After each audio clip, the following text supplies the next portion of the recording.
To talk about it yesterday. But so inside of the root of these trees you will find witchetty grub.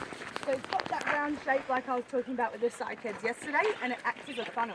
So it goes down, and then the roots are usually laid flat out, so the water, because it acts as a funnel, the water goes down into the tree roots, and there's a certain type of moth that lays its larvae in these tree roots, and then it's the moth or the larvae sucks up all of the nutrients in the water from the tree and creates something called a witchetty grub.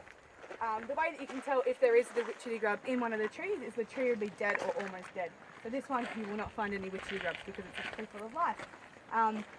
What they taste like, so the raw, I can't remember what they tasted like. All I was thinking of was raw chicken.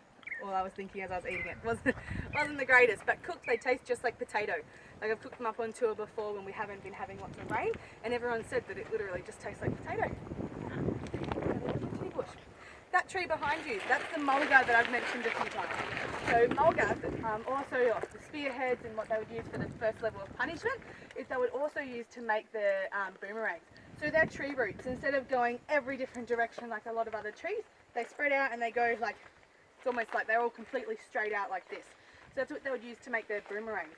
So every different area had their own different boomerang, and everyone thinks that the typical boomerang is you throw it and it comes back. That's not what boomerangs were made for.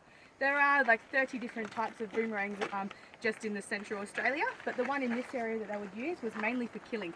So they would use the mulga tree because it was so straight, and they would have left-handed and right-handed boomerangs, and they would have like a tiny little dent in it as to what hand they would throw with, and because the mulga is so strong, they would be able to throw it with either the left or right-handed ones, whatever they got the most force, and it would usually kill the animal or knock it down, so it made it easier to catch. And that was the typical use for the boomerangs in this area. And you can actually see some examples of all the weapons that they used in the cultural centre this afternoon. It's really cool. They have a board full of all the different weapons for this area. It's incredible. So did they paint the boomerangs like they do now? Or no, just no, like they were just used for hunting and killing. So. Yeah, it's all for tourist purposes. Yeah. And there's only one type that comes back, and that's when you throw it correctly. Like I wouldn't throw a boomerang because you're not going to get it back. You actually see at the cultural centre, one of my passengers tried when I told him not to. Told him all of this and told him that it's not going to come back because he bought the wrong one. Threw it, it's on top of the cultural centre. You can never get it down. You can see it when we actually get there. I was like, yeah.